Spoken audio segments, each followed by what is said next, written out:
আপনি বলবেন যে আমার এখানে কেন্দ্র দিলে এই সমস্যা আছে, পানি উঠে পরীক্ষার্থীদের অসুবিধা হবে, তারপর লেট দ্য গভর্নমেন্ট ডিসাইড। আপনি কোন পরীক্ষা কেন্দ্র দেওয়ার সময় জানালেন না এই কলেজে পানি উঠে প্রত্যেক দিন, এইটা যারা আপনাকে সাহায্য করতে পারে, মেয়র সাহেব, এই কয়দিনের জন্য এমপি সাহেব, কোনো একটু জানাইছিলেন কিনা? স্যার অতিরিক্ত বৃষ্টি হলে প্লিজ ফর গড সেক, আগে নরমালি পানি এখানে থাকে না। আবারও বলি আপনাকে, এই পরীক্ষাটার আগের দিন চট্টগ্রামে পরীক্ষা বন্ধ হয়েছে, ঢাকা শহরও চলে হয়েছে। কুমিল্লায় খালি বৃষ্টি হয় না, বৃষ্টি হতে পারে। এই কথাটা ভাইস প্রিন্সিপাল হিসাবে বা প্রিন্সিপাল হিসাবে আপনি যারা পরীক্ষা কেন্দ্র দিয়েছে তাদেরকে কমিউনিকেট করা উচিত ছিল। RICL TMX, যুগের পর যুগ স্থাপনা থাকে মজবুত। তো এটা তো নতুন ঘটনা না, কিন্তু কেন্দ্র যখন দিচ্ছে আপনি তো যে কোনো কেন্দ্র গ্রহণ করতে বাধ্য না। আপনি বলবেন যে আমার এখানে কেন্দ্র দিলে এই সমস্যা আছে, পানি উঠে পরীক্ষার্থীদের অসুবিধা হবে, তারপর লেট দ্য গভর্নমেন্ট ডিসাইড। আজকে যে সারা গভর্নমেন্টকে আপনি একটা প্রশ্নের সম্মুখীন করে দিলেন, এখানে একটু বৃষ্টি হলে পানি উঠে, এটা কে জানে না? মাসটা আষাঢ় মাস, এই দিনে বিয়েও ঠিক হয় না, বিয়ের তারিখও বাংলাদেশে কেউ ঠিক করে না। এখানে যে পানি উঠে, এটা আজকে নতুন ঘটনা না। কলেজ কর্তৃপক্ষের থেকে পৌরসভা অথবা সিটি কর্পোরেশনকে আপনাকে জানিয়েছেন কিনা কার্যকর ব্যবস্থা নিতে, যাতে পানি এখানে না উঠে চলে যায়? এমন কোনো প্রমাণ আছে কিনা? এক নম্বর, আপনাদের কোনো চিঠি আছে কিনা? এই একটি বছর দুর্যোগপূর্ণ অবস্থার মধ্যে পরীক্ষা হচ্ছে, কেন বলছে এটা নিয়ে সরকার নীতিগতভাবে সিদ্ধান্ত মানছে পরীক্ষা হলো, কিন্তু আগের দিন কুমিল্লা দেখার পরে আর ঢাকা এবং দেখার পরে কারো জানতে বাকি নেই ঢাকা শহরে কি অবস্থা। চিটাঙ্গে পরীক্ষা বাতিল হয়েছে। একবার কি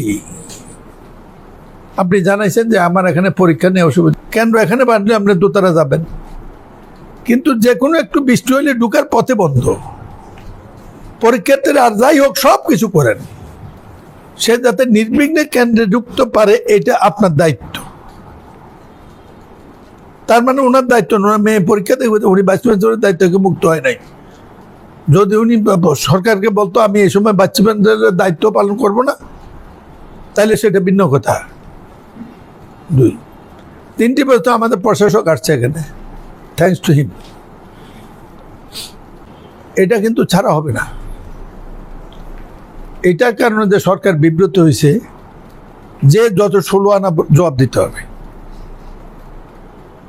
আমি আজকে বন্ধের দিন আসছি, একটি ঘটনায় একটি রিপোর্টের উপরে সেদিন পরীক্ষাটা বাতিল করে দিলে গভর্নমেন্টে বিব্রত হয় না? অনেক কারণে পরীক্ষা বাতিল হয়, পরে অ্যাডজাস্ট করতো। আপনি বা আপনার আগে আমাদের সিটি কর্পোরেশনকে বা পৌরসভাকে আপনার কোনোদিনও লিখছিলেন কিনা যে এখানে জলাবদ্ধতা হয়ে যায়, ছাত্ররা ক্লাস করতে পারে না, বৃষ্টি হয়েছে বন্ধ হয়ে যায়? কোনো লিখছিলেন কিনা সিটি কর্পোরেশন কোনো চিঠি? না, এটা আমাকে এই কয়টা প্রশ্নের জবাব লিখিত দেবেন, এবং বাই ইভিনিং টুডে আমি নিয়ে যাবো ঢাকায়। কারণ এখন আমি জবাব দিলে তো আমি প্রতিকার কিছু করতে পারবো না, আমি এটাই প্রডিউস করবো। কারণ আমি একটা চিঠি বার্তা পাঠাইছি।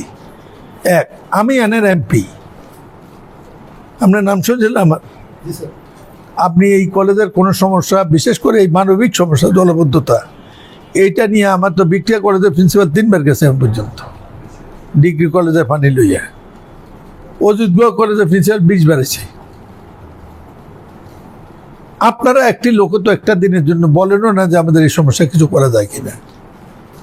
পানি কিন্তু উঠে। এক, 2 নম্বর, শুধু আমি একটি বাদ দেন, এটাও বললেন না, রুটিন অভ্যাস হয়ে গেছে। কুমিল্লা 50 বছরে পানি উঠে, আমরা তো সবাই নেতা। ড্রেনের পানি বাইর যায়, বাড়ির পানি ড্রেন যায়, এটা আমরা কুমিল্লা শহর না। আমি শুধু বলছি, যখন আগের দিন পরীক্ষা বাতিল হয়ে গেল, তখন তো আপনার একটু সতর্ক হওয়া উচিত। That's the thing. যে কাজটা সকালে করছেন, আগের দিন রাতে করতেন, এত বিতর্ক হয় না। 3 নম্বর প্রশ্ন, আপনি কোন পরীক্ষা কেন দেওয়ার সময় জানালেন না এই কলেজে পানি উঠে প্রত্যেক দিন? এটা যারা আপনাকে সাহায্য করতে পারে, মেয়র সাহেব, এই কয়দিনের জন্য এমপি সাহেব কোনো একটু জানাইছিলেন কিনা?